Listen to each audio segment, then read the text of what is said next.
but good question to ask, and maybe to start and ask you, Frank. Why did you change politically? Why? Why is more so when? It could be both Why? why and when.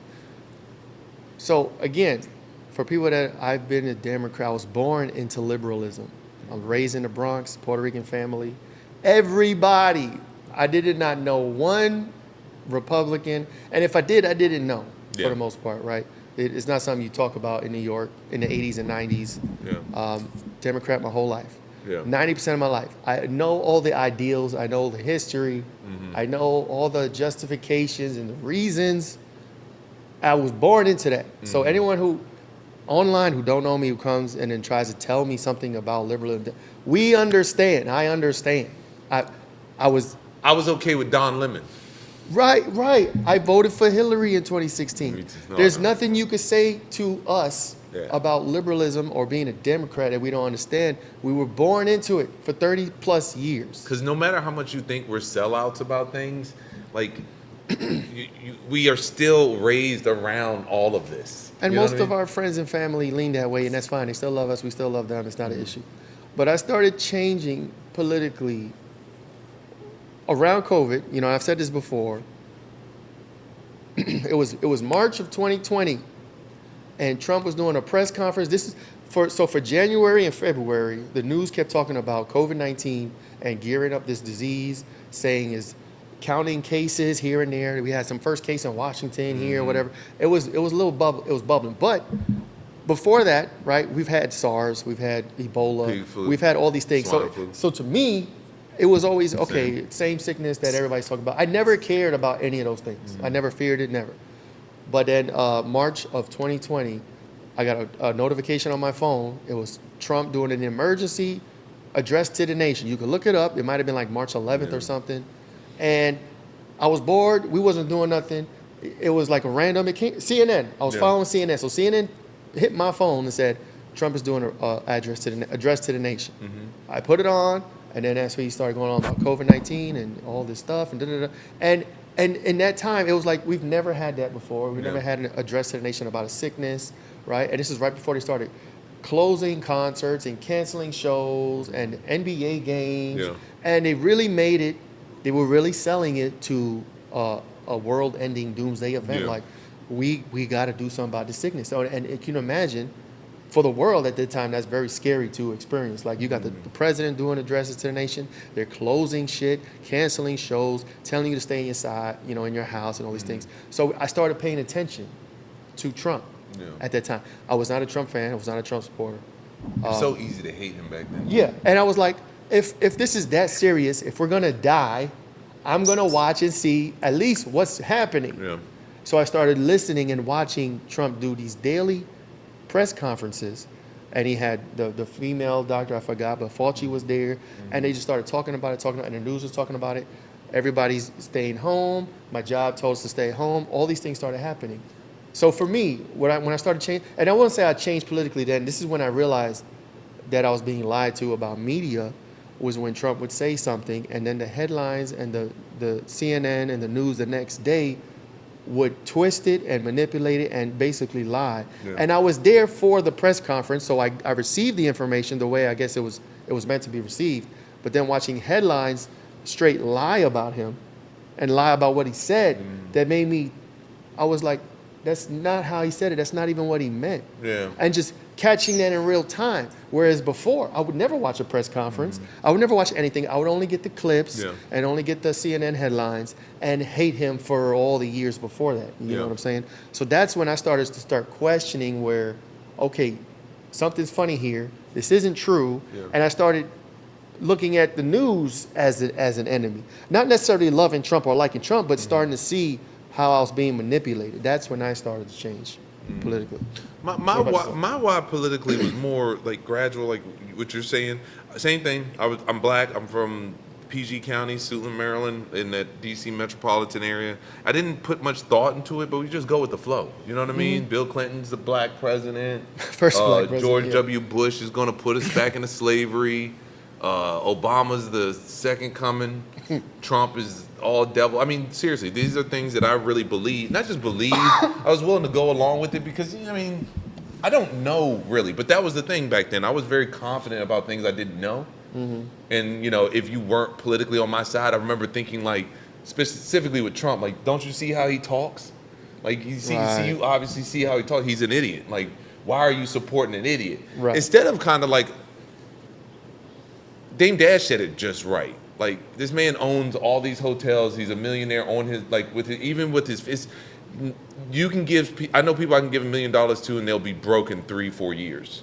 You know what I mean? Thanks. It's not easy to maintain a business Not in at any all. way, shape, or form. Now, whether you're a crook or not, which I did hear, but he was a very successful man. So I remember, like, not understanding why people hate him so much and keeping that to myself. And then I think, like, the Kamala stuff really got me. COVID, I was just a sheep.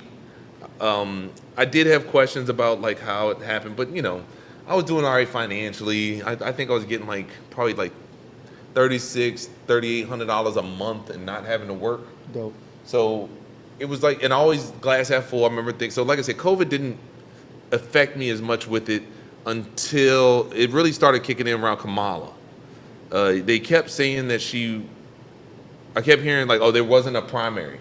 Yeah. And I was like, why is that important? She's, whatever. Then I remember thinking back with Charlemagne and telling Biden, you need to vote a black woman as your vice president. And then like seeing how forceful that was, that he did it. And then I didn't see her produce anything. I noticed that she was, I listened to Joe Rogan sometimes, and I remember they would talk about how in her memoir, it was almost like she was faking that she was black.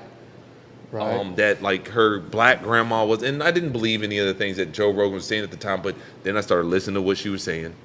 I didn't like Trump at all. I didn't vote for Trump. I voted for Kamala, and I remember just feeling duped. But I also remember how good it felt when Biden won. In 2020. 2020, yeah. Yeah, Because yeah, I remember when he won, I went to Oh, D.C. and just, it felt good to be a part of that. That doesn't exist on the right. They have a job. Like, most of the time, there isn't going to be like yeah, Trump won. Now, you catch them driving down. I remember in Richmond, they drove down they had the Richmond with the flags and shit. But you're not going to get people that are going to be on a random Tuesday putting banners up, except for, like, once again, liberals. Yeah. Real quick, did you say you voted for Kamala? Yeah. You did? Yeah. In 2024? Yeah. I followed like a sheep. Okay. I followed like a sheep. I was a sheep. I was going to do the Green Party, and I didn't do the Green Party because my mom had made a point where it's like, you're just going to take away the vote, and I was a sheep. That's another argument too. If you don't pick the two primary, you're throwing away your vote. Vote, yeah. But you know what else helped? I do think for me specifically, that podcast run. Which one? The podcast run between Trump and J.D. Vance. I think them going those circuits and seeing how human they were, and them actually being in front of people who will ask them questions. The Nelk Boys did an interview with Trump, and it was so like I felt like there was more they could have asked. Then they went on Flagrant. I was like, okay, J.D. went on Theo Vaughn, and these are people who they're working both sides. Andrew Schultz, I think, is a very smart person, but I never forget listening to Trump on that podcast, and Andrew Schultz summed it up well. This person is saying they're going to do the things I'm asking for. The other person said they're going to do exactly the same thing the person is doing before. Yeah. It was a very strange time, man. So the thing I want people to understand again, and I will say this probably till we turn blue, and I'm sure even after this comes out, people will still question. We were liberal and we were Democrat. We understand. We understand that entire realm. If anything, we're learning conservatism, and we're only a few years in, but we're learning. And again, I won't even claim full right-wing Republican. You know what I'm saying? I don't like the two-party system. I see it for what it is. It's more division than anything. I'm in the middle, but I understand both sides, and I can say that.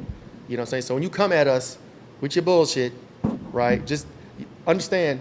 There's nothing new under the sun. You are only watching your side. You believe in your side, and you're watching your side. You know the other side's bad. We have been on that side, and we have now stepped our toe into it. And then here's another thing. Candace Owens said some real shit one time. She said black people are naturally conservative. I think about my father growing up. My father I guess he was a moderate more so, if anything. But I remember he would talk about having children. Don't have children out of wedlock. Get married. Take care of your family. Yep. Take care of your. What do you say? Be a responsible person in your community.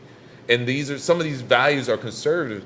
And I think too, having kids changed you, because I think around the time I had Willow, it was it makes you think more. I used to watch more Game Grumps and Breakfast Club interviews, and then for some reason, with everything that was going on politically, I did want to know. I wanted to know more things, and why do you not like Kamala Harris? Why do you? It can't just be because she's a female. It can't be. Like, I know rational people who hated Obama, and I know that white man's not racist. So what is it? So once you start figuring out what that shit is, I mean, you start understanding. You start understanding. Yeah. So real quick, because I'm just learning today that you voted for Kamala. Yeah. What was the moment that made you feel like, oh damn, that was a mistake? Oh, it was once the election was over and you start to see what they were really talking about. I started looking up Project 2025, what those things mean. The Heritage Foundation is a donor to the right-wing media. So when you have millions of dollars that you're giving right-wing politics, so if you are giving, let's say, $1 million to a politician to run for president, that person who's running for presidency is going to reach, their administration is going to reach out to you who gave them that money and say, hey, what is it you like? Oh, yeah. Because you're the donor. You're the one. So since you gave me $1 million, oh, you want this? Okay, this is possible. This is not possible. Da da da. We're going to work on that. So we're keeping you in our back pocket. So Heritage, and once I kept hearing people be afraid of that, and I looked it up, and it's like, oh, this is common. Every president will have an agenda. Same thing like if you were part of a major corporation. Every year you'll have to explain to your boss, hey, I'm going to work on safety this year. Yeah. And this is what my message will be based off of. Obama, I'm going to push the homosexuality, not in a bad way, but just like work on homosexual rights. I would like to work on this. I'd like to work on that. That was a part of his agenda. So I just couldn't, afterwards it was just hard. It was hard for me to even think a Democrat, because once you see it, and I hate to say, once you listen to Kamala Harris talk, I mean, it ain't much different from Trump. Yes. I'd say Trump's not a great orator. At all. You know what I'm saying? If he's not reading a speech, which he's done a few times, he's just a rambling, bibbling idiot. Yeah. You know what I'm saying, for the most part. But sounds like a construction guy. Yeah. But he actually does, well, at least until recently, does the things that he campaigned on, especially in the first term presidency or whatever. You know what else got me? What's that? If y'all haven't seen it, there was a video called "I'm Not Black, I'm Democrat." There was a black woman in it, and she was out of Texas, and it was very interesting because saying that phrase is crazy. It's so true. I'm born black, not a Democrat. Oh yeah. You have to earn my vote. And then when I really started putting shit together, this is all the stars. Man, it's so crazy how much you're just expected to follow. But yet, if you don't, then you're ostracized, you're a coon and all that stuff. But just, how are you okay with a party that pulls hot sauce out their purse and says, oh yeah, I keep, good and damn well, Hillary Clinton does not keep hot sauce in her purse. And then that's the catering. But what did being a Democrat mean to you at the time, I guess you were? Being pro-black. So Democrat is synonymous with pro-black. Yeah. For me, and I'm sure a lot of Democrats and liberals out there still believe this, for me, being a Democrat meant you were on the high morality side of history and society. As a Democrat, you okay, I'm on the right side. I love people. I like people. I'm against racism. I'm against I'm against privilege. I'm for equal rights. There's this morality that is this pushed on the Democrat side is like, if you're a Democrat, you're a morally high person. Yeah. Right? And then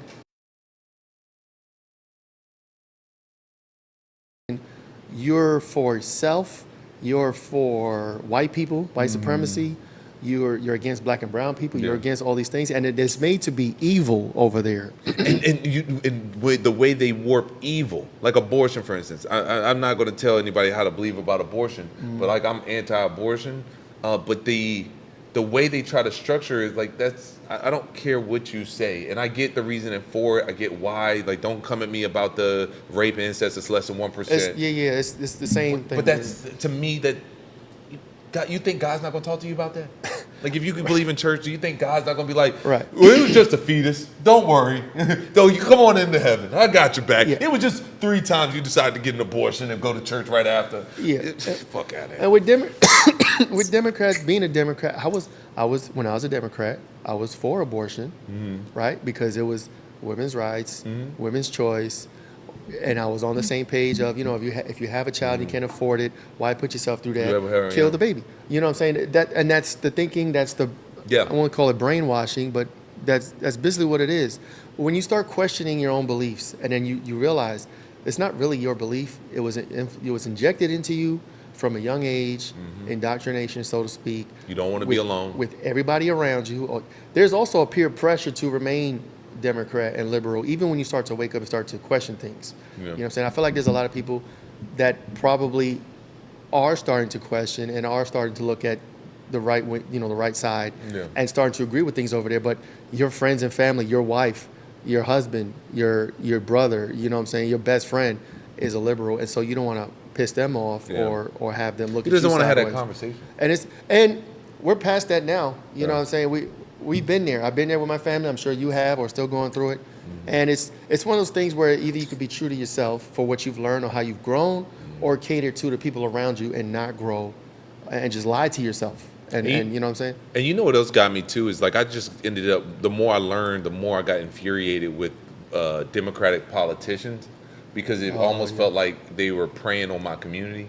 No, for and they sure. were preying on their ignorance. They were preying on their emotions. Like it hurts me a lot to know that a lot of people I love will just be one way and make excuses for it. And these would be very, very smart, influential people. And I'm not saying that they can't believe in being a Democrat or a leftist, but my thing is it's like some of these policies are meant to destroy. Like if anybody ever wants to see something interesting, go see how many black children are killed in abortion clinics. I know, and it's funny.